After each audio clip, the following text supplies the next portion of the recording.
ত্রয়োদশ জাতীয় সংসদ নির্বাচনে মনোনয়নপত্র গ্রহণ ও বাতিলের বিরুদ্ধে আপিল শুনানির অষ্টম দিনের কার্যক্রম চলছে। আগারগাঁওয়ের নির্বাচন ভবনে শনিবারের এই আপিল শুনানির কার্যক্রম সকাল ৯টা থেকে বিকেল ৫টা পর্যন্ত দিনব্যাপী দুই ভাগে ৫১১ থেকে ৬১০ নম্বর পর্যন্ত মোট ১০০টি আপিলের শুনানি হবে। আর আগামীকাল শেষ দিনের শুনানির মাধ্যমে মোট ৬৪৫টি আপিল নিষ্পত্তি করা হবে। শুনানিতে আসা প্রার্থীদের মধ্যে এখনও নির্বাচনের পরিবেশ, নিরাপত্তা এবং ইসির লেভেল প্লেইং ফিল্ড নিয়ে রয়েছে মিশ্র প্রতিক্রিয়া।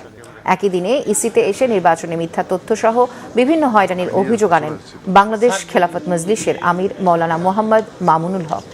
এদিকে পোস্টাল ব্যালটের ডিজাইনে পরিবর্তন আনতে যাচ্ছে নির্বাচন কমিশন।